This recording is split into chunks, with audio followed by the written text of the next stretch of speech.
वंदे मातरम। चर्चाए खास में आप सभी का स्वागत है। आज हम चर्चाए खास में बात करेंगे उत्तराखंड के स्थापना दिवस की। जी हाँ, उत्तराखंड ने अपने 20 वर्ष पूरे कर लिए। उत्तराखंड की प्राप्ति चांदी के कटोरे में रख कर नहीं हुई, इसके पीछे शहादत, त्याग और संघर्ष का इतिहास रहा है। 20 साल पहले के उत्तराखंड को पलट कर देखे तो बहुत सी बातें सुकून पहुंचाती है। इस सफर में कहने के लिए बहुत कुछ है, लेकिन अभी भी कई चुनौतियां हमारे सामने खड़ी हैं। राज्य स्थापना के कार्यक्रम में गैरसैंण में मुख्यमंत्री ने कई घोषणाएं की है, इनका अपना महत्व है। इसी पर आज की चर्चा करेंगे और क्या हमें चाहिए था और कितना हमें मिला, इन्हीं सब चीजों को जानेंगे, क्योंकि आज का दिन उत्तराखंड के लिए भी खास है और उत्तराखंड वासियों के लिए भी खास है। और क्योंकि जो उत्तराखंड है उसके लिए बहुत कुर्बानियां हुई हैं, बहुत आंदोलन हुए, तब जाकर ये उत्तराखंड हमें मिला है। इसी पर चर्चा रहेगी। उससे पहले पेश है खास रिपोर्ट। 9 नवंबर को उत्तराखंड अपना 21वां जन्मदिन मना रहा है। तब एक कीमती तोहफा राज्य के लोगों को मिला है। राज्य सरकार गैरसैंण को ग्रीष्मकालीन राजधानी पहले ही बना चुकी है। आज राज्य के स्थापना दिवस के आयोजन पर गैरसैंण क्षेत्र के विकास के लिए 21,000 करोड़ दिया जाना एक बहुत बड़ा कदम है। वीर चंद्र सिंह गढ़वाली और राज्य के शहीदों का सपना था कि जब कभी ये पर्वतीय क्षेत्र राज्य के रूप में आएगा तो गैरसैंण इसकी राजधानी बनेगी। उनके सपनों को साकार करते हुए अब राजधानी अवस्थापना की जरूरत को देखते हुए साथ ही 25,000 करोड़ रुपए खर्च किए जाएंगे। इससे क्षेत्र का चौमुखी विकास होगा और उत्तराखंड की तकदीर बदलेगी। इसके साथ ही तमाम दूसरी बड़ी घोषणाएं भी गैरसैंण और उत्तराखंड को लेकर सरकार द्वारा की गई हैं। इससे सरकार की गैरसैंण जैसे भावुक मसले पर गंभीरता साफ झलकती है। आने वाले 10 वर्षों के लिए मैं 10 वर्षों की घोषणा कर रहा हूँ। 25,000 करोड़ रुपए से इस क्षेत्र के लिए पूरा जो हमारा ग्रीष्मकालीन राजधानी क्षेत्र होगा 25,000 करोड़ रुपए से उसका डेवलपमेंट किया जाएगा। राज्य प्राप्ति के बाद चला सफर आज इस मुकाम पर पहुंचा है कि हम कई क्षेत्रों में अपनी उपलब्धियों को गिना सकते हैं। हमारे पास सपने जरूर थे और अपना एक इतिहास भी, लेकिन अगर हौसले और जीवटता नहीं होती तो राज्य उपलब्धियों के साथ नहीं होता। जब सुना हर गांव तक बिजली पहुंच गई है, 90% गांव में सड़क पहुंच गई है और हर गांव में जल जीवन मिशन के तहत 1 रुपए में पानी का कनेक्शन लगाया जा रहा है, तो ये बातें उत्साहित करती हैं। पर्यटन के लिए 13 जिले 13 डेस्टिनेशन की कवायद शुरू हो गई है। होम स्टे योजना के तहत स्थानीय लोगों को रोजगार से जोड़ने का काम किया गया है। 4 धाम को जोड़ने वाली ऑल वेदर रोड की सौगात प्रदेश को सौंपी गई है। यही नहीं, सालों से अटकी पड़ी कई योजनाओं को गति देने का काम हुआ है।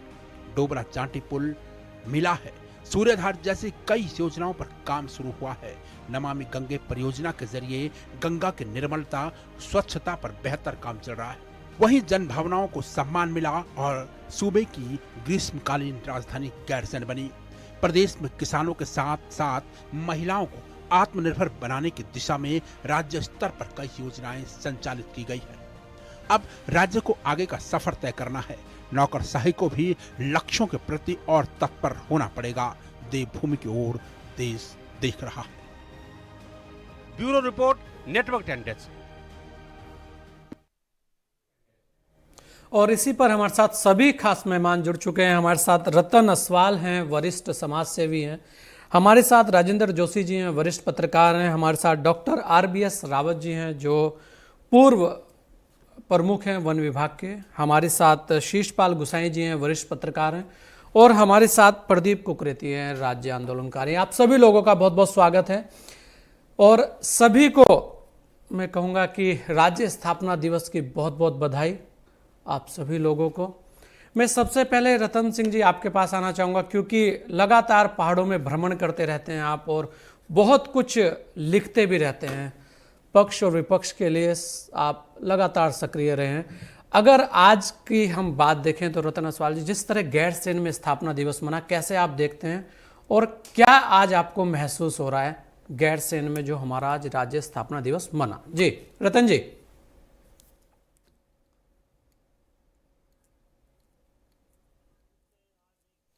खुशी का दिन है, स्पेशली मेरे जैसे व्यक्ति के लिए जिसने कि गैरसैंण जब विधानसभा सत्र हुआ था तो जो टेंटेड कॉलोनी में वो जो सत्र हुआ था उसका शिल्पकार मैं ही रहा हूँ। मैंने ही वो व्यवस्थाएं वहाँ पे करी थी।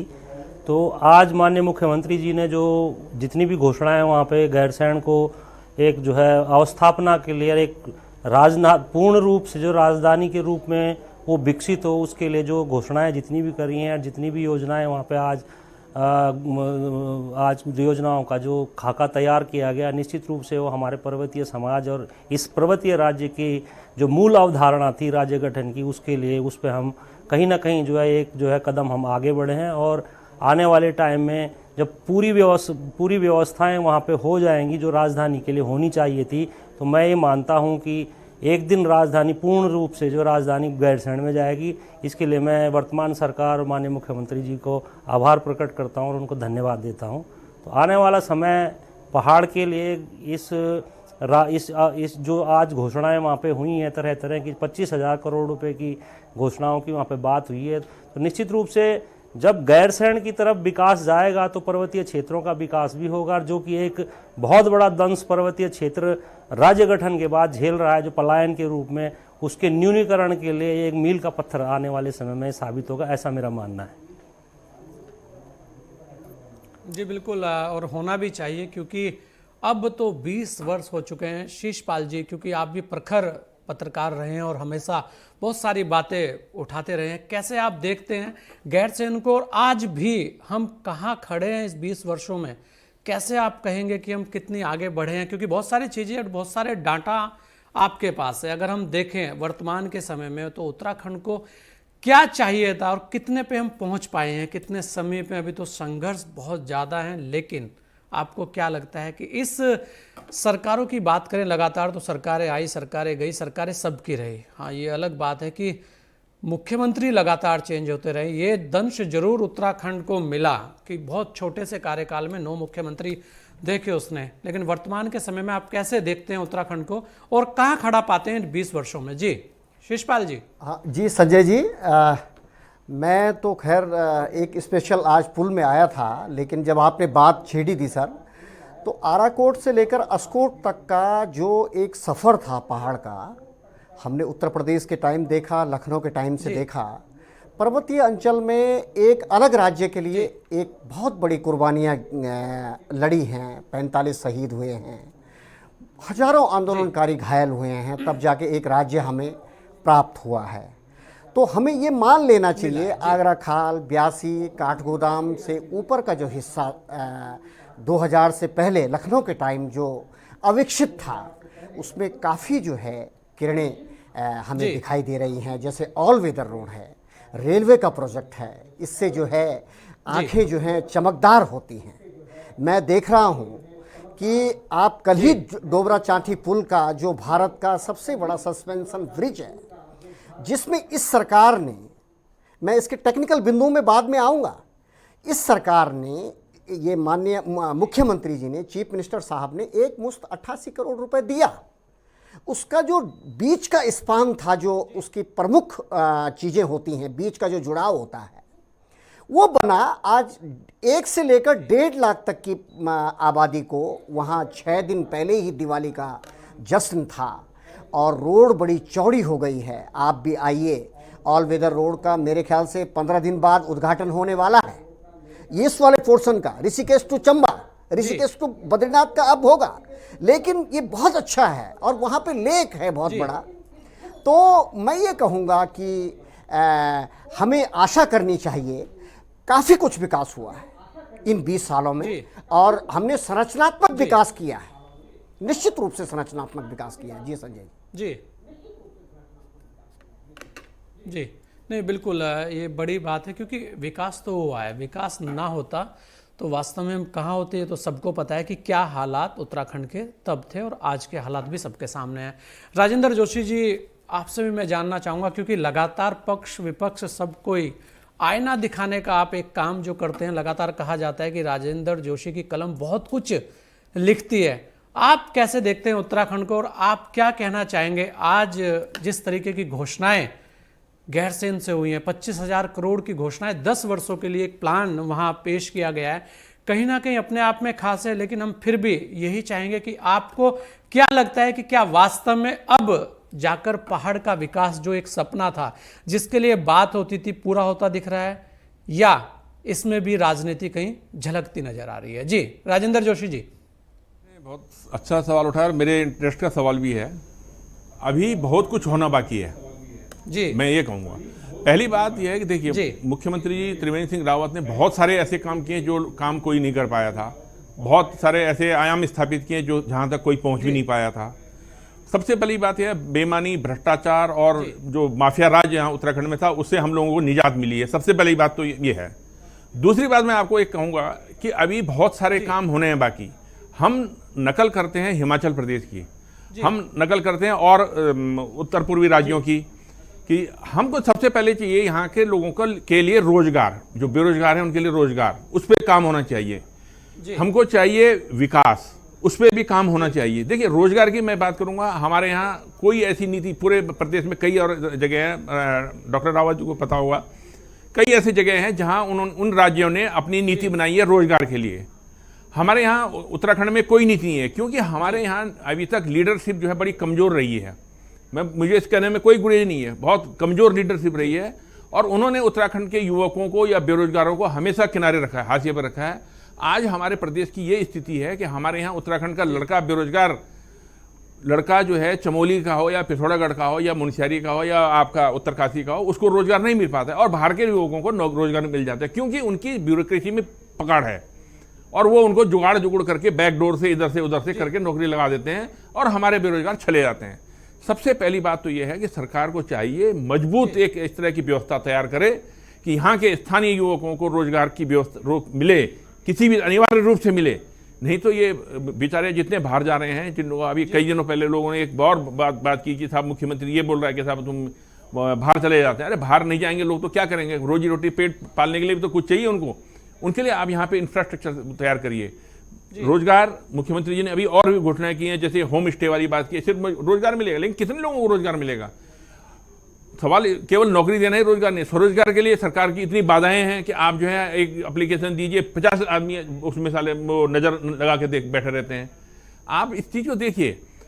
हमारी एक तो व्यवस्थाएं बहुत सही होनी चाहिए, सीधे साफ सुथरी व्यवस्थाएं, पारदर्शी व्यवस्था होनी चाहिए, सिंगल सिस्टम, विंडो सिस्टम होना चाहिए।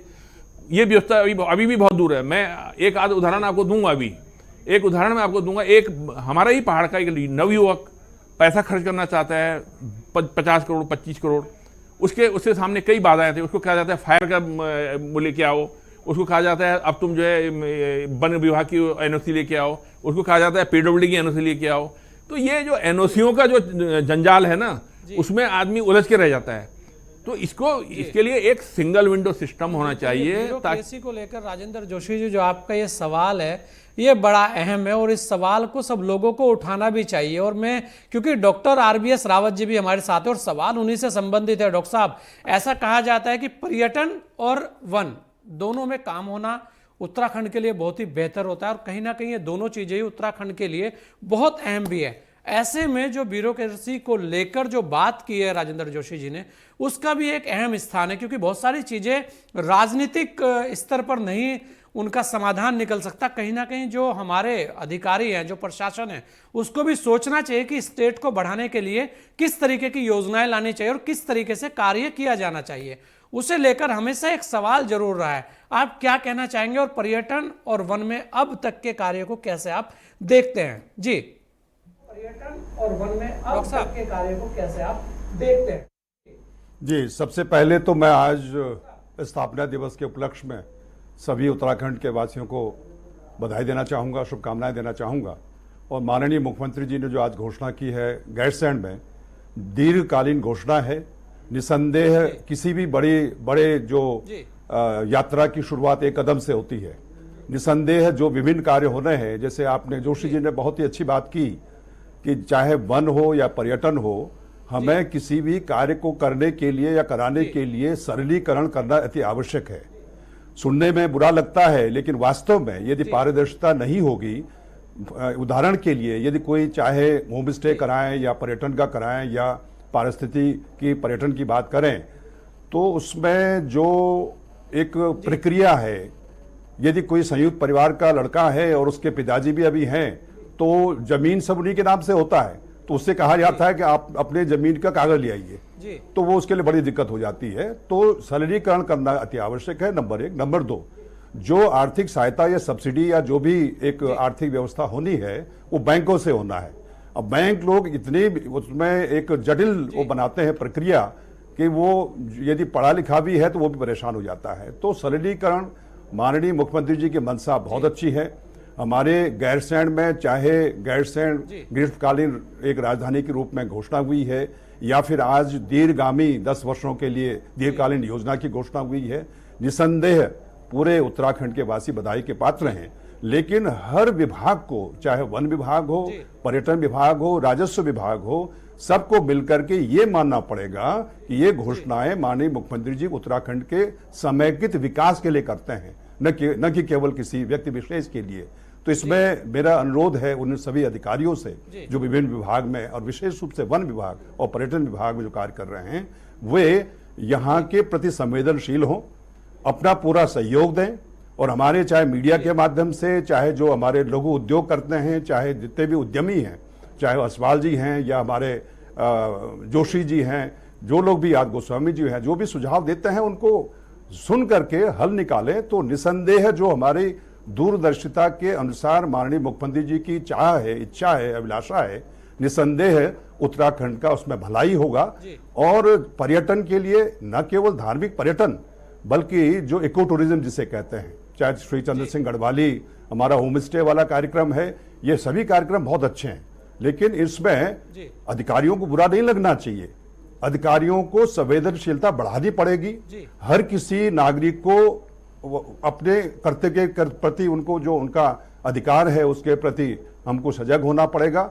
और कई चीजों में मैंने कई प्रांतों में देखा है, यदि ऐसे लोग आते हैं, चाहे हर जगह, गुजरात का उदाहरण दिया जाता है, गुजरात में 1 महीने के अंदर सब कार्य हो जाते थे। आज से 10 साल पहले, 15 साल पहले, जब हमारे प्रधानमंत्री जी वहां पे मुख्यमंत्री थे, मेरा सौभाग्य है कि मुझे वहां पर 10 दिन का पूरा कार्य प्रणाली देखने का मौका मिला, एक जब मैं प्रमुख मुख्य वन संरक्षक था। तो वो चीज उत्तराखंड में क्यों नहीं हो सकता है? इसमें अधिकारियों को, कर्मचारियों को बुरा लगेगा, मैं अधिकारी वर्ग रहा हूं, लेकिन यदि हम चाहें तो हर कार्य संभव है, न चाहें तो 10 उसमें हम अटकलें निकाल देते हैं, कमियां बता देते हैं और इस ढंग से बात करते हैं जैसे कि हम सेवक नहीं बल्कि जो लिगेसी एक पिछले अंग्रेजों के टाइम से जो अधिकारी बने हैं, उस भावना को हमें कम करना पड़ेगा। जब तक ये चीज नहीं होगा तो हमारे कई कार्य अधूरे रह जाएंगे, चाहे सड़क निर्माण है, चाहे कहीं हॉस्पिटल बनना है, चाहे कहीं एडवेंचरस टूरिज्म की बात है, होम स्टे की बात है। कोई भी चीज तभी संभव है जब अधिकारियों कर्मचारियों का सहयोग रहे, और वो काफी हद तक हमारे शासन तंत्र में एक स्पष्ट निर्देश जाने चाहिए बैंकों को, हर विभाग को, कि इसमें समय के अंतर्गत ये सब कार्य हों, तभी जाकर के जो हमारी मंशा है, जो हमारी अभिलाषा है, जो हमारी दूरगामी सोच है हमारे मुख्यमंत्री जी की, वो हमारे पूरे हो पाएंगे। बिल्कुल, ये बहुत बड़ी और अहम बात आपने की है, क्योंकि सबसे अहम यही होता है कि घोषणाएं तो बहुत होती हैं, लेकिन घोषणाएं समय पे पूरी हो, ये कार्य हमारे अधिकारियों का है। ये सबसे अहम वैसे भी हो जाता है क्योंकि सारा कार्य करने की जिम्मेदारी अगर आप ये मान के चलेंगे कि उनकी, और वो ये माने कि उत्तराखंड मेरा घर है, मुझे यहीं रहना है, मुझे ये छोड़ के जाना नहीं है, तो कार्य भी होंगे। हमारे साथ प्रदीप भाई, क्योंकि आप भी लगातार सक्रिय रहते हैं, बहुत सारी चीज़ें देखते हैं और बेबाक बोलते हैं, उसी बेबाकी में आज मैं आपसे जानना चाहूँगा, क्योंकि गैरसैंण का जब नाम आता था तो बहुत सारे लोग कहते थे कि हाँ ठीक है, गैरसैंण है, देखेंगे कब होगा। लेकिन अब गैरसैंण के अंदर आज जिस तरीके के कार्यक्रम हुए, कहीं ना कहीं गैरसैंण के आसपास का जो क्षेत्र है वो खिल उठा, और आज जिस तरीके की घोषणाएं हुई हैं, वो लगातार ये कहा जाता था कि यहाँ घोषणाएं उस तरीके की होती हैं कि जिन पे कार्य नहीं हो पाता, लेकिन आज की घोषणाओं को आप कैसे लेते हैं और कितना लाभ गैरसैंण से, जो पर्वतीय क्षेत्र के राज्य, जो कि रतन असवाल ने भी जिस बात को बोला है, बड़ी अहम बात है वो भी, कितना असर दिखेगा, और एक राज्य आंदोलनकारी के रूप में आप कैसे देखते हैं गैरसैंण को? जी, निश्चित रूप में मैं सर्वप्रथम पहले आपके चैनल के माध्यम से उन शहीदों को नमन करते हुए प्रदेशवासियों को बधाई देता हूं। और जो गैरसैंण, जहां तक बात है, क्योंकि राज्य आंदोलन में ये पहला राज्य मैं कहूंगा जिसकी हम कल्पना कर रहे थे कि जिसमें राजधानी पहले ही तय कर दी गई थी, और निश्चित रूप में अगर गैरसैंण में, मैं आपको पहले भी कह चुका हूं, हमारी जो डिमांड है, हमारी जो मांग है वो स्थायी राजधानी गैरसैंण की है। लेकिन अगर गैरसैंण के परिप्रेक्ष्य में जो भी कदम दर कदम आगे बढ़ेंगे उसका निश्चित रूप में स्वागत किया जाएगा, करूंगा। और लेकिन विशेषकर मैं पुनः ये बात को कहना चाहता हूं कि गैरसैंण में केवल घोषणाएं कर देने से, जो भी रावत जी ने एक बहुत बड़ी बात कही, जो सबसे बड़ी जो हमारे अंदर जो अभी कमी नजर आ रही है वो जनप्रतिनिधि या मंत्रियों में या सरकारों में और ब्यूरोक्रेसी में जो समन्वय की जो कमी है, ये जो हमारी जो कमी, जब तक इसको हम सही तरीके से उनका चयन नहीं कर लेंगे, क्योंकि बड़ा दुख की बात मुझे कहना पड़ता है कि ब्यूरोक्रेसी भी भारतीय जनता पार्टी और कांग्रेस में बढ़ रही है। वो जब इस तरह की ब्यूरोक्रेसी जब होने लग जाती है तो मैं समझता हूं कि विकास भी जो है अपने मार्ग से भटक जाएगा। और खासकर जो गठजोड़ कुछ जनप्रतिनिधियों का और कुछ ब्यूरोक्रेट्स का जो बन जाता है, तो वो बजाय विकास करने के वो दूसरी चीजों की तरफ इतर ध्यान कर रहे हैं कि कहां हम जमीन अधिक से अधिक फार्म हाउस खोल सकते हैं, कहां हम अपने जानने वाले को प्रोजेक्ट दिलवा सकते हैं, जबकि उसमें सरकार की मेहनतों पे पलीता लग जाता है। और अगर कोई भी मुख्यमंत्री, मैं नहीं समझता कि कोई भी मुख्यमंत्री ये चाहेगा कि मेरे प्रदेश का विकास ना हो। इसमें निश्चित रूप में विकास का जो खाका होना चाहिए, उसमें मैं समझता हूं पहले रूपरेखा उसकी ऐसी तैयार होनी चाहिए। मैं छोटा सा उदाहरण देना चाह रहा हूं कि गैरसैंण में अगर ये इतने 25,000 करोड़ का जो अगर ये घोषणा हुई है वो निश्चित रूप में स्वागत योग्य कदम है। तो घोषणा देहरादून में भी हुई है अस्थायी राजधानी में, लेकिन वहीं पे दून मेडिकल कॉलेज बना दे गया, वहीं पे अभी स्मार्ट सिटी बननी है, वहीं पे पुलिस के हेडक्वार्टर बनने हैं, वहीं पे 100 वार्ड का निगम बना हुआ है। आप उस 100 मीटर के 200 मीटर के दायरे में आपने पूरी ये सब चीजें तैयार कर दी। मैं पूछना चाहता हूं उस जो उसके जो मैप तैयार कर रहा था, जो उसका प्लान तैयार कर रहा था, आप जब 40 दफ्तर आने स्मार्ट सिटी में, जिलाधिकारी का जहां कार्यालय है वहां 7 मंजिला बिल्डिंग बननी है, 40 कार्यालय वहां पे आएंगे। जिला जहां पे एसएसपी कार्यालय है वहां मल्टी स्टोरी बिल्डिंग बनेगी, सारे पुलिस हेडक्वार्टर से लेके तमाम हेडक्वार्टर उसमें आएंगे। और जब आप ये कि मेडिकल कॉलेज जिस दिन पूरा तैयार हो जाएगा उसका कितना स्टाफ होगा, 100 नगर निगम में कितना स्टाफ होगा, सामने ट्रामा सेंटर है और आसपास तहसील है, वो अभी और तैयार होनी है। तो ये खाका तैयार करने के लिए हमारे को ऐसे अधिकारियों के, ऐसे प्लानर की जरूरत है जो हमारे दूरगामी सोच को सोचे। वही चीज गैरसैंण में मैं देखने जा रहा हूं कि केवल हम भवन बनाना हमारा मकसद नहीं है, हमारे को पर्यावरण दृष्टि से, भौगोलिक दृष्टि से, सामरिक दृष्टि से, रोजगार की दृष्टि से, और खासकर जो जिन महिलाओं ने हमारे जैसे युवाओं के लिए चौका चौला छोड़ के जो सड़कों पर आने को विवश हुई, उनके लिए हम जो है क्या सर्वांगीण विकास करने जा रहे हैं। क्या वो अपने घर में उनको हर्बल के माध्यम से उनको जोड़ पाएंगे? तो माननीय मुख्यमंत्री को आपके चैनल के माध्यम से सरकार को मैं सुझाव देना चाहता हूं कि वो ऐसे अधिकारियों का चयन करें कि न बल्कि उनका 3-3 महीने में तबादला हो जाए, न बल्कि 3-3 महीने में उनके जो है अलग अलग विभाग उनको दे दिए जाएं। ऐसा नहीं है, बहुत अच्छे ब्यूरोक्रेट हमारे इस प्रदेश में रहे और आपने देखा कि पीएमओ यहां से अच्छे अच्छे ब्यूरोक्रेट कहीं लेके चले जा रहे हैं, क्योंकि प्रधानमंत्री को भी बेहतर काम करके दिखाना है। तो माननीय मुख्यमंत्री को से मेरा निवेदन यह है कि वो अच्छे ब्यूरोक्रेसी की एक टीम बनाए और उसमें अच्छे, जब तक 20 साल के अंदर हम अपनी कमिश्नरी में कमिश्नर को नहीं बिठा पा रहे हैं, डीआईजी आज भी पौड़ी में नहीं बैठ पा रहे हैं, क्या कारण है? उत्तर प्रदेश में क्या मायावती जी का डर था, मुलायम सिंह जी का डर था, राजनाथ जी का डर था? नहीं, वो कार्यशैली बताती है कि आप कार्यशैली किस अंदाज में करना चाहते हैं। तो ये चीजें जब तक मेरे अंदर नहीं आएंगी, आज प्रदीप कुकरेती, अगर मेरे आगे कुकरेती लिखने से ही नाम नहीं चलेगा, अगर मैं चमोली में ड्यूटी करने के लिए तैयार नहीं हूं, तो वो मनसा हमारे को भी बदलनी पड़ेगी, मुझे भी संकल्प लेना पड़ेगा, लेकिन उसके लिए पहले जनप्रतिनिधि को अपना पलायन रोकना पड़ेगा। कहीं ना कहीं प्रदीप भाई, मनसा की तो बात है सबसे ज्यादा, और ये मनसा पे ही सवाल हमेशा खड़े रहे हैं। अगर आप देखें प्रदीप भाई, तो इस चीज के लिए तो बहुत सारी बातें हैं, बहुत सारे लोग तो ऐसे हैं जो जिस दिन से उन्हें नौकरी मिली वो देहरादून और हरिद्वार से बाहर ही नहीं गए, और बहुत सारे लोग ऐसे हैं जो बेचारे देहरादून और हरिद्वार आए नहीं। ऐसे में बहुत सारी बातें हैं, बहुत सारी चीजें हैं। रतन असवाल मुस्कुरा भी रहे हैं, शायद भली भांति परिचित हैं, क्योंकि सबसे ज्यादा घूमते वही हैं पहाड़ों पे, सब चीजें देखते भी हैं, यहाँ भी देखते हैं, वहां भी देखते हैं। रतन, अगर हम बात करें वर्तमान में पर्यटन के क्षेत्र में जो कार्य होने चाहिए, क्योंकि आप लगातार पर्यटन को लेकर सक्रिय रहे हैं, ऐसे में जो हमारी योजनाएं हैं जैसे होम स्टे योजना, क्योंकि रोजगार के ऊपर बहुत सारी बातें होती हैं, तो रोजगार का सीधा एक हम कहेंगे एक लाभ जो मिलता है वो पर्यटन भी हमारा बहुत बड़े स्तर पर है। आज की तारीख में अगर हम देखें तो एनसीआर से लगातार लोग उत्तराखंड में ही जाते हैं, सबसे ज्यादा अगर प्राथमिकता देते हैं तो उत्तराखंड को देते हैं। ऐसे में पर्यटन को लेकर आप क्या सोचते हैं और कितनी और आवश्यकता है, और जो योजनाएं चल रही हैं उससे कितने संतुष्ट आप अपने आप को पाते हैं? क्या कितना उसका हम कहेंगे असर हमारे युवाओं पर, हमारे जो क्षेत्र है उसके विकास पर हो रहा है? जी रतन, असर हमारे युवाओं पर, हमारे जो क्षेत्र है उसके विकास पर हो रहा है? जी देखिए, जो जहाँ तक पर्यटन की बात है, तो यदि पर्यटन की बात की जाए तो जो सबसे ज़्यादा रोजगार जो हमारे राज्य में आता है वो पर्यटन के क्षेत्र से ही आता है। धार्मिक पर्यटन की यदि बात हो या फिर जो हमारा वैश्विक पर्यटन जो है उसकी हम बात करें तो इसमें लगभग 2 लाख लोग इससे सीधे रोजगार पाते हैं। और 2 लाख लोगों का रोजगार पाना मतलब कि 8 लाख लोगों का गुजर बसर इससे चलता है। इसी तरीके से इतने ही लोग हमारे देश के अन्य राज्यों में और विदेशों में भी काम करते हैं। तो हमारा जो राज्य है, अगर हम अपने राज्य का वर्गीकरण करें रोजगार के सृजन के माध्यम से, तो 2 क्षेत्र ऐसे हैं कि जिसमें हम आत्मनिर्भर बन सकते हैं और न सिर्फ हम अपने राज्य के युवाओं को ही रोजगार दे सकते हैं बल्कि अन्य राज्यों के युवाओं को भी हम रोजगार देने की क्षमता रखते हैं।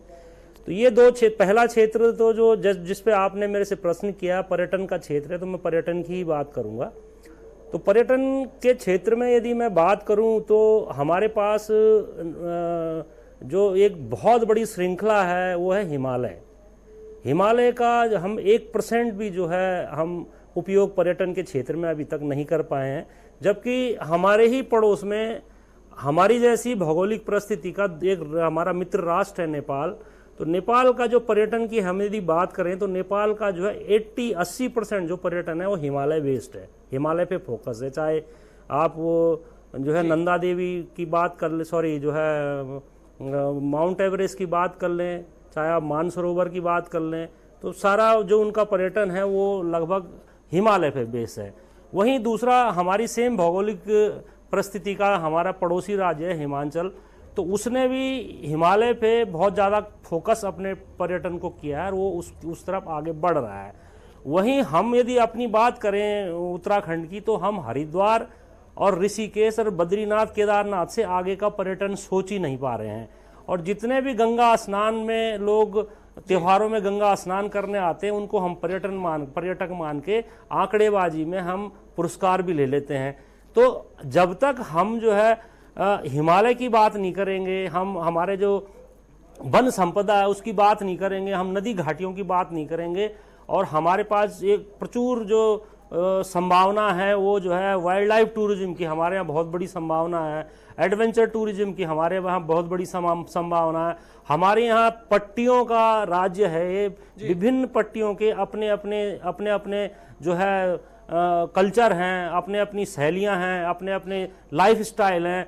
तो पट्टियों को हम पर्यटन से देख सकते हैं। हमारे यहाँ नदियाँ हैं, हम उस पर एंगलिंग के माध्यम से उसको जोड़ सकते हैं। तो होम स्टे तो एक ऐसी व्यवस्था है हमारी होम स्टे की, जो कि हम बात करें ग्रामीण पर्यटन की, लेकिन इसमें जो बातें मैंने अभी पर्यटन की आपको बात बताई, तो इसी के साथ एक और कंपोनेंट जुड़ता है। जब हम ग्रास रूट के पर्यटन की बात करते हैं या राज्य को पर्यटन के माध्यम से सरसब्ज करने की बात करते हैं, तो इसी के साथ एक और कंपोनेंट जुड़ता है, वो जुड़ता है एग्रीकल्चर बेस्ड। जितनी भी चीजें हैं एग्रीकल्चर से, जैसे उसमें हॉर्टिकल्चर भी पार्ट आ सकता है, पशुपालन भी हमारा उसमें पार्ट है। तो अब इसमें आप देखिए, यदि मैं आपसे मतलब कृषि क्षेत्र से जुड़े हुए जो जितनी भी एक्टिविटियां हैं उनकी यदि मैं बात करूं, तो हमारा पड़ोसी राज्य हिमाचल, अगर उसका ग्रोथ रेट हम देखते हैं, चाहे वो पशुपालन, हॉर्टिकल्चर और कृषि, मतलब कृषि से रिलेटेड जितने भी कंपोनेंट आते हैं, तो उसका ग्रोथ रेट जो है वो जो है 9% है। और हिमाचल में कोई भी मैदानी जनपद नहीं है हिमाचल राज्य में। उसी के विपरीत यदि हम बात करते हैं तो हमारा ग्रोथ रेट क्या है उत्तराखंड का 4%, और जबकि हमारे पास 3 मैदानी जनपद हैं। अगर हम ग्रोथ रेट एग्रीकल्चर बेस जो हमारा जो ग्रोथ है उसका अगर ग्रोथ रेट हम 3 जनपदों का हटा लें, तो बाकी जो 10 जनपद हमारे बसते हैं पर्वतीय क्षेत्र के, उसमें 1% के आसपास वो आएगा। तो भाई साहब, बोलने का मतलब वो ये, पर्यटन से रोजगार को जोड़ने की हम बात करते हैं। पर्यटन के साथ साथ जो एग्रीकल्चर बेस जो हमारे जितने भी और कंपोनेंट है उसमें ज्यादा संभावनाएं हैं। और जब हम पर्यटक की बात आपने उठाई है, क्योंकि एग्रीकल्चर में हमारे पास बहुत स्कोप है। एग्रीकल्चर की हम तो कहेंगे आयुर्वेद में हमारे पास बहुत बड़ा स्कोप है। ऐसे बहुत सारी योजनाएं हम कर सकते हैं जो उत्तराखंड में बहुत ज्यादा, मैं कहूंगा, काम आएगी। ऐसे बहुत सारे क्षेत्र हैं और इस पे हम अभी चर्चा जारी रखेंगे। जाइएगा नहीं, लेते एक छोटा सा ब्रेक, जल्द लौटेंगे आपके बीच।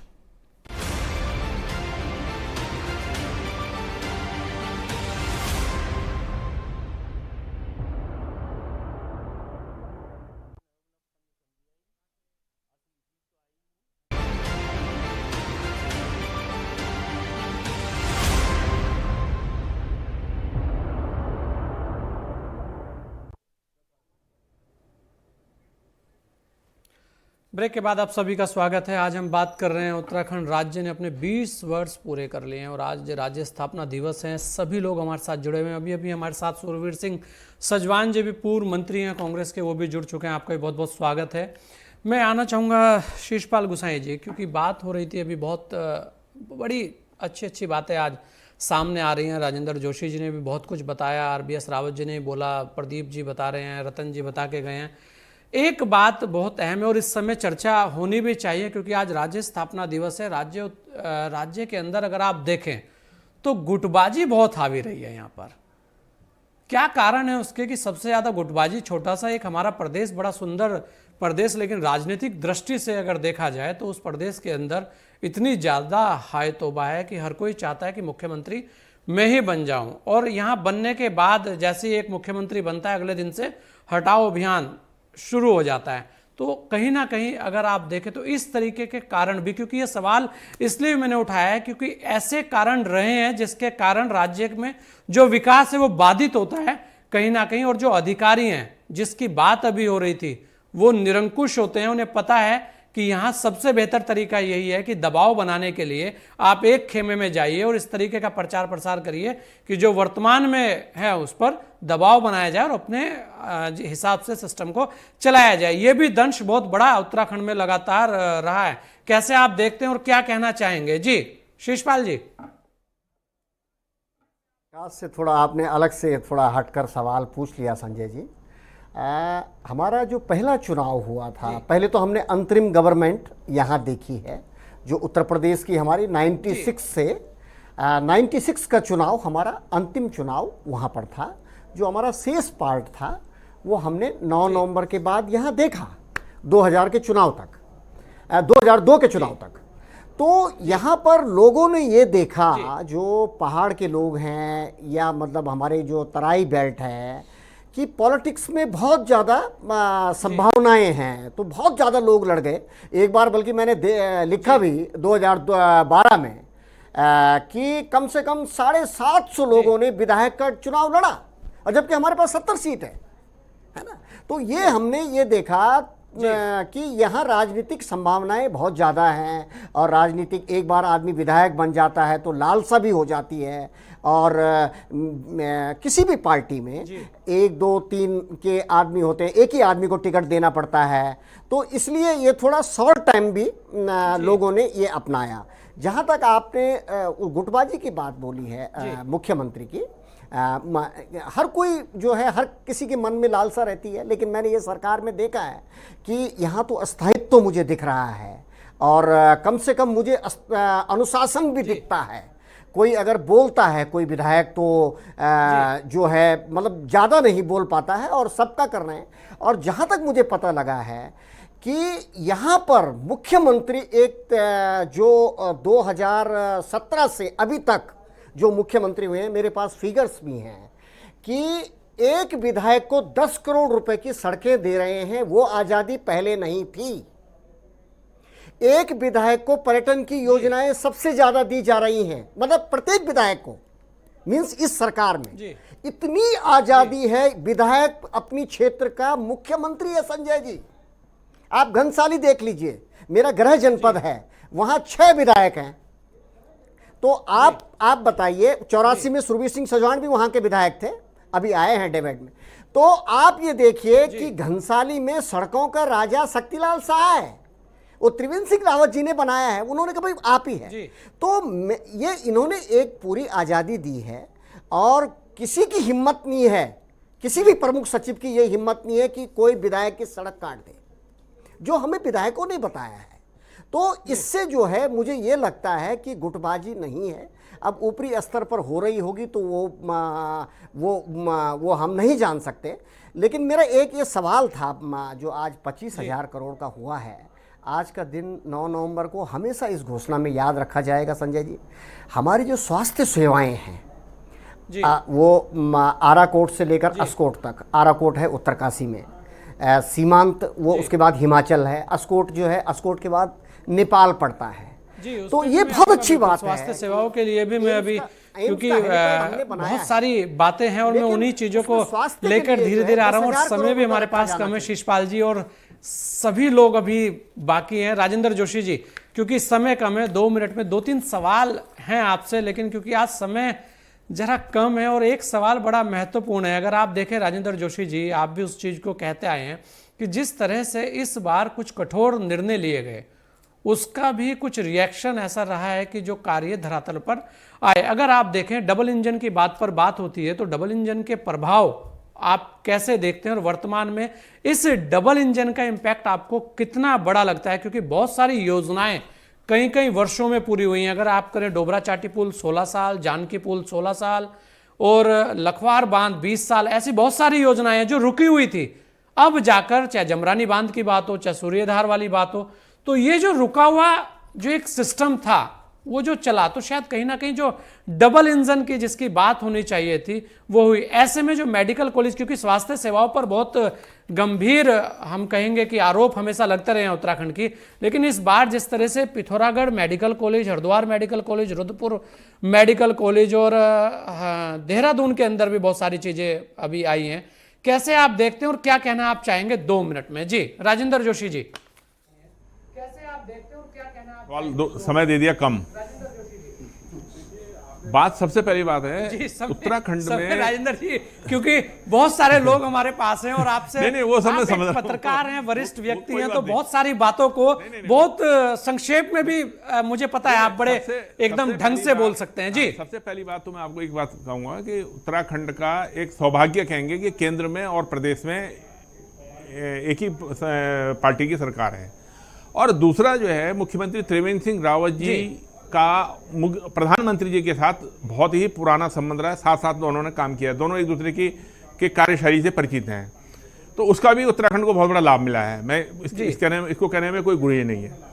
तीसरी बात यह है कि मुख्यमंत्री त्रिवेंद्र सिंह जी की जो कार्यशैली है वो बहुत पारदर्शी है, एकदम क्लियर, बहुत साफ है। उनको जो बात पसंद आती है वो कहते हैं हाँ, और जिसको नहीं आती है वो ना बोल देंगे।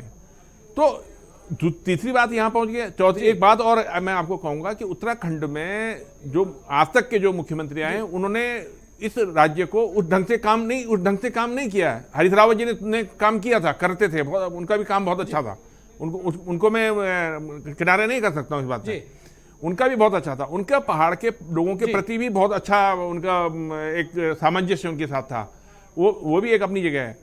लेकिन त्रिवेंद्र जी ने जो अभी काम किए हैं, जो पारदर्शी शासन दिया है और जो कड़क उनकी छवि है, सबसे बड़ी बात है उनकी कड़क छवि, उनकी जो कड़क छवि है उसके कारण, उसका भी एक बहुत बड़ा कारण है कि जो नेता जो कह रहे थे अभी मुख्यमंत्री की दौड़ में जो शामिल होते थे वो आज उतनी तादाद नहीं है। हाँ, हालांकि वो लोग कुछ ना कुछ तो कुर्सी खींचने की कोशिश करते रहते हैं बीच बीच में, वो उनके मंसूबे कामयाब नहीं हो पाए क्योंकि उनको पता है कि ऊपर से जो है मजबूत उनके सामने आशीर्वाद भी कह सकता हूँ या मजबूत उनके साथ एक सहयोगी भी है, तो इसलिए जो है वो जो छोटे मोटे जो हिलाते रहते हैं वो उनकी कुछ चल नहीं पा रही है अभी। अब 1 साल रह गया चुनाव के लिए, अब हिम्मत अब किसी की मुझे लगता नहीं है कि अब कुछ और हो पाएगा, क्योंकि इन्होंने बहुत अफवाहें उड़ा दी हैं। हमारे यहाँ राज्य अभी शिषपाल जी ने भी बोला, मैं और भी बात करूंगा कि नित्यानंद स्वामी जी से लेकर के अब तक के जितने मुख्यमंत्री हुए हैं सबकी कुर्सी हिलाती रहे, लोग हिलाते रहे हैं। तो एक बात तो ये, दूसरा पारदर्शी शासन की मैंने बात की थी कि उत्तराखंड में आज तक जितने भी मुख्यमंत्री हुए त्रिवेंद्र जी को छोड़ करके हमारे उत्तराखंड की इतनी गलत छवि देश में थी कि साहब यहाँ तो कोई भी काम ले दे के हो जाता है।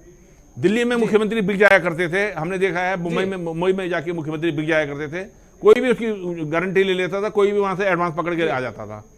कम से कम त्रिवेंद्र जी के राज में ये तो नहीं है कि कोई कह दे कि साहब मैं मुख्यमंत्री से ये काम करा सकता हूँ, कोई गारंटी नहीं ले सकता है, क्योंकि उनको जो काम पसंद आता है, उनको जो वो चाहते हैं कि ये काम कराना है, ये करना है, मेरे को प्रदेश में प्रदेश के लोगों के हित में करना है, वो काम वो करते हैं। एक बात मैं आपसे कहूँगा, मैं आखिरी में अपनी कहूँगा, मैं अभी भी इस सरकार से एक अपेक्षा करता हूँ कि यहाँ के बेरोजगारों के लिए एक स्पष्ट नीति बननी चाहिए, बहुत स्पष्ट बोल रहा हूँ, बहुत स्पष्ट नीति बननी चाहिए कि उत्तराखंड के बेरोजगारों को ही रोजगार मिले। बाहर से जो आयातित कथित लोग आते हैं और यहाँ रोजगार पा जाते हैं, ये परंपरा कम से कम इस प्रदेश की बंद होनी चाहिए। और इसका बहुत बड़ी बात राजेंद्र जोशी जी की आपकी, और इस बात पर गंभीरता से सरकारों को विचार भी करना चाहिए, क्योंकि आखिर हमारे जो लोग हैं वो कहाँ जाएंगे, और आज तो जिस तरह कोविड में वो वापस आए हैं तो उनके लिए कुछ ना कुछ तो नीति बननी चाहिए, ये बड़ी अहम बात है और इस पर कार्य भी होना चाहिए। एक सेकंड, मैं आरबीएस रावत जी, मैं आपके पास आना चाहूंगा क्योंकि बहुत सारी बातें हो रही हैं, बड़ी देर से आप सुन भी रहे हैं।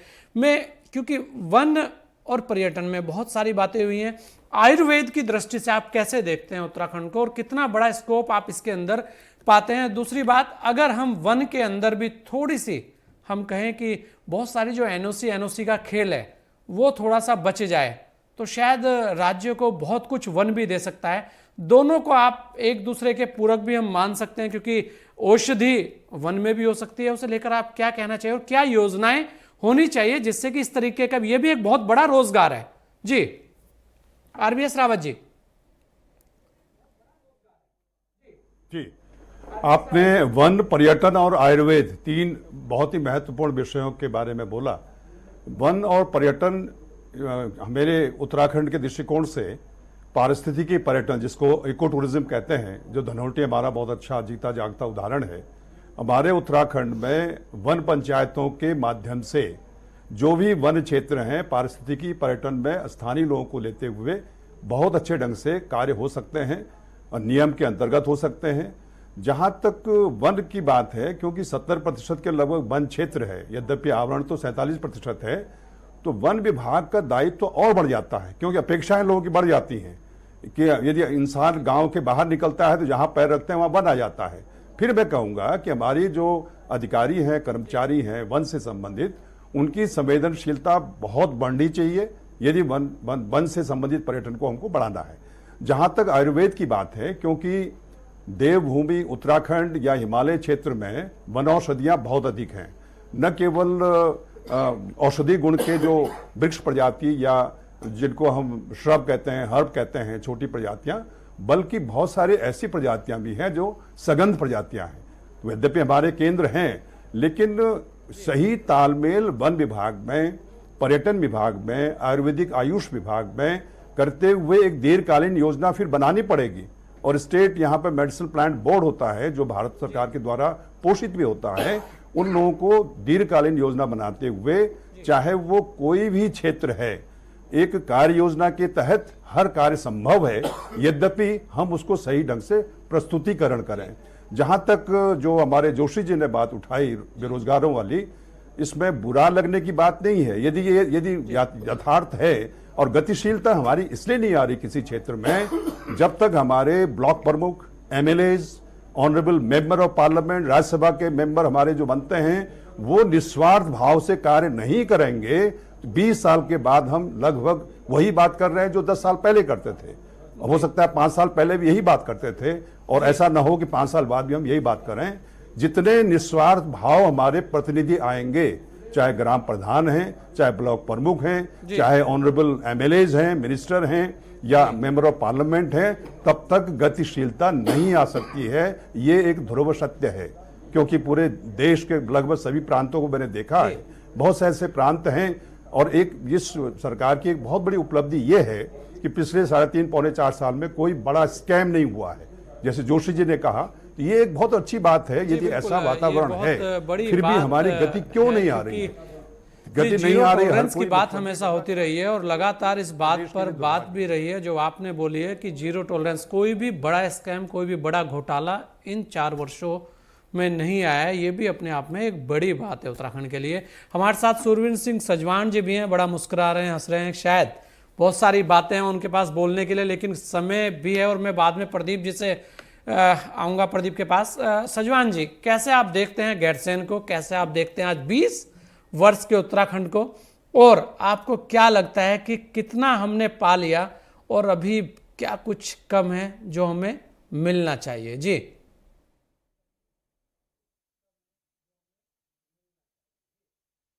देखिए, जब हम उत्तर प्रदेश में थे तो मात्र इस बात के लिए कि वहाँ के आईएएस, पीसीएस और बड़े अधिकारी नज़दीकी से यहाँ की योजनाओं को नहीं देख पाते थे, यहाँ की समस्याओं को वो समझ नहीं पाते थे।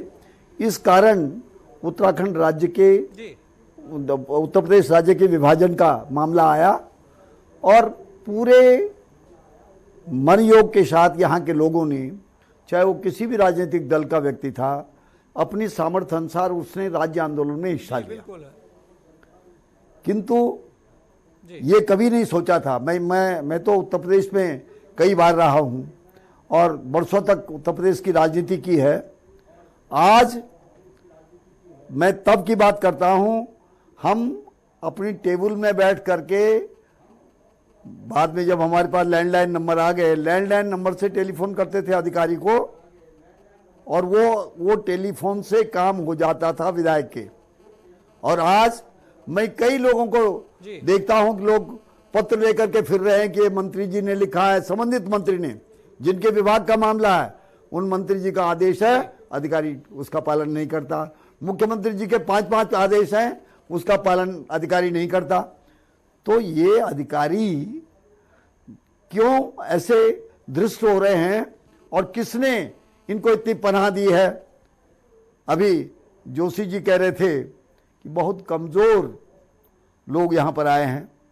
मैं कहता हूं पंडित नारायण तिवारी, जिनके पास इतना लंबा अनुभव था, और उनके कार्यकाल को लोग स्वर्णिम कार्यकाल भी कहते हैं।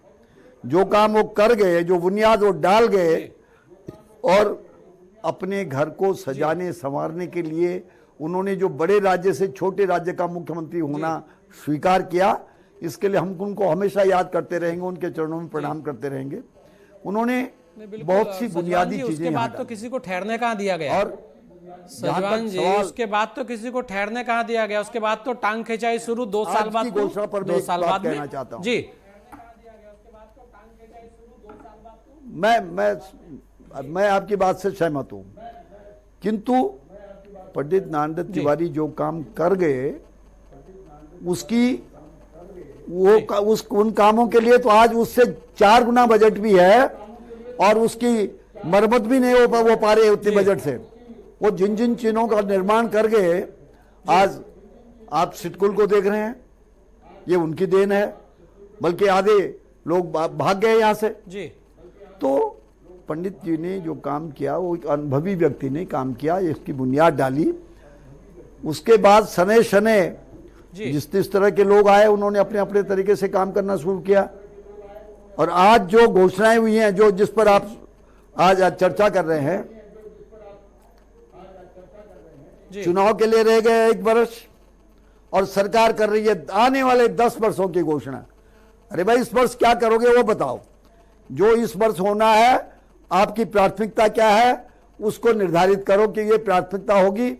1 वर्ष में हम इतना काम करके दिखाएंगे, और जब बुनियाद भर जाएगी, जब 1 मंजिल तक चढ़ जाएगी, तब 20 मंजिल का भी बनेगा। दूसरी बात, अभी हमारे साथियों ने यह कहा कि कई ऐसी बातें हैं कि भाई प्लानिंग सही नहीं हुई है।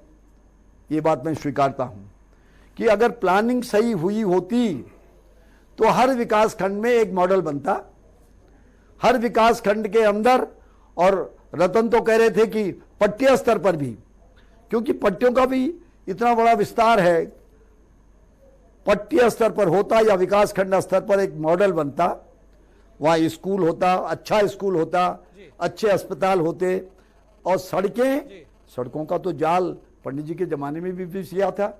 इंदिरा जी उस समय हमारी पीडब्ल्यू मिनिस्टर थी, कहां तक नहीं ले गए करोड़ों को। और आज शनै शनै उसको आगे विस्तार किया जा रहा है। अब मोटर मार्ग तो अपने गंतव्य स्थानों को लगभग पहुंच गए, किंतु अब आवश्यकता है कि हर जिले में, क्योंकि जब आप मंडल मुख्यालय में कोई आईएएस बैठने को तैयार नहीं है, क्या हुआ उस पर, क्या एक्शन लिया उन पर? मैंने अभी देखा 2 दिन पहले कि कोई एक डिस्ट्रिक्ट मजिस्ट्रेट आधे घंटे या 15 मिनट बाद मुख्यमंत्री जी के उसमें आई, मीटिंग में आई, उसको तो हटा दिया गया जिले से। और आपका कमिश्नर, आपका डीआईजी, आईजी जो पौड़ी नहीं बैठते हैं, जो मंडल मुख्यालय है, उन पर क्या एक्शन लिया गया? कोई एक्शन नहीं लिया जाएगा। पौड़ी में जो मंडल मुख्यालय था हमारा, उसके अधिकांश की दफ्तर बात देहरादून में है। सजवान जी होती रही है। बस एक यही तो हम कहेंगे प्रशासनिक अधिकारियों को लेकर लगातार सवाल उठते रहे हैं, लेकिन बहुत सारे अधिकारी हमारे पास ऐसे भी हैं जो वास्तव में काम करना चाहते हैं और जिन्होंने कार्यों को दिखाया भी है। क्योंकि समय कम है, प्रदीप आपसे अंतिम 1 मिनट में अपनी बात रख दीजिएगा, क्योंकि बिल्कुल समय एकदम अब बिल्कुल समाप्ति की ओर है।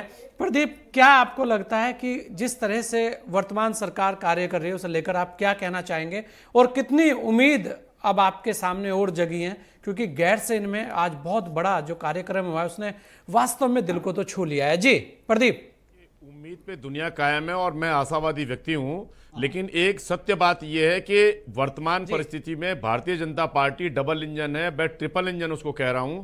लेकिन मेरे 20 सालों से जो परिसंपत्तियों का जो बंटवारा होना है, जो हमारी आय का एक मुख्य स्रोत बन सकते हैं, उस पर फौरी तौर से काम करने की आवश्यकता है। और विपक्ष की और ज्यादा महत्वपूर्ण भूमिका हो जाती है कि आप जब कई चीजें बीच में इतने कई प्रकरण आए, लेकिन विपक्ष मौन रहा, शून्य रहा, केवल गुटबाजी की वजह से। और यही चीजें गुटबाजी हमारे प्रदेश को ले डूबी हैं, चाहे वो सत्ता पक्ष हो चाहे प्रतिपक्ष हो, क्योंकि राजनीतिक अपरिपक्वता हमारे को ले डूब रही है। और राजनीतिक अपरिपक्वता, और जो खासकर जो मैंने फिर कह रहा हूं कि ब्यूरोक्रेसी जो खासकर एक कॉन्स्पिरेंसी के तहत काम करती है, उसमें चंद लोग होते हैं जो केवल और केवल अपने मंतव्यों को सही करके अटैची भरी, और वो जो है हमारा प्रदेश ही नहीं, वो अपना पूरा भारतवर्ष छोड़ के चले जाते हैं। तो कई चीजें हैं जो आवश्यकता इस बात की है कि हम लोगों को व्यक्तिगत धन्यवाद। संकल्प मैं बिल्कुल प्रदीप जी बहुत बहुत धन्यवाद, डॉक्टर RBS रावत जी आपका भी बहुत बहुत धन्यवाद, सूरवीर सिंह सजवान जी आपका भी बहुत बहुत धन्यवाद, और शीशपाल गुसाई जी आपका भी बहुत बहुत धन्यवाद, राजेंद्र जोशी जी आपका भी बहुत बहुत धन्यवाद। और सभी को मैं दोबारा कहूंगा, पुनः कहूंगा कि राज्य स्थापना दिवस की बहुत बहुत बधाई, बहुत बहुत शुभकामनाएं, और शहीदों को विनम्र श्रद्धांजलि। आज उत्तराखंड राज्य ने अपने 20 वर्ष पूरे कर लिए। उत्तराखंड के लोगों ने कभी महसूस किया था कि बड़े राज्य का एक इलाका बनकर उनका जीवन नहीं सुधर रहा है, इसलिए सोचा यही कि बनाए अपना राज्य हो तो वे अपने हाथों से संवारेंगे। और आज उत्तराखंड में बहुत सारी उपलब्धियां आई हैं, लेकिन चुनौतियां हैं, चुनौतियां हमेशा बनी रहती हैं। चुनौतियों से भी उत्तराखंड के लोग पार पा लेंगे।